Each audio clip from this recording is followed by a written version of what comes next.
Suffering is an extremely relevant problem in our life because it is the result of our sinful rebellion against God. God created a perfect world in which we lived in until we said, "No, I want to do things my way instead of your way, God." When that happened, suffering came into this world. Death, disease, chaos, disorder, all these problems came in as a result of what we did against God. But fortunately, God sent his son Jesus to die on the cross for us.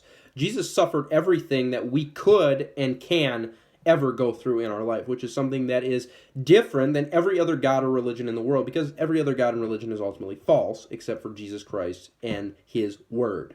All right? Jesus knows what you're going through, and he has experienced it himself.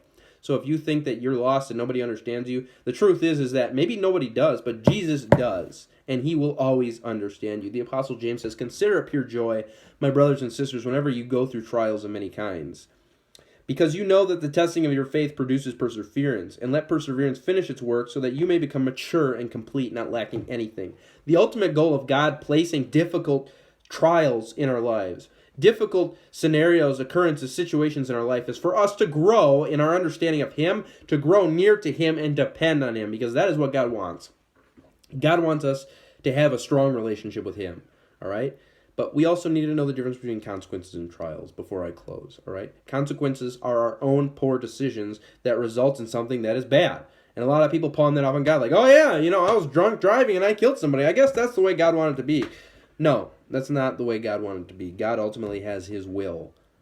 But we made that decision. And that's a consequence. That is not a trial. It can be a trial if we seek God out in that situation, but ultimately it is not a trial from God. It is a consequence that is morphing, you could say, into a trial for us to pursue God. God places trials in our lives because he wants us to grow near to him, to mature in him, and persevere in our faith. Consequences are a result of our own poor decisions that God does not have a part in. Those are just simply our own decisions. Jesus knows what you are suffering with. He understands you.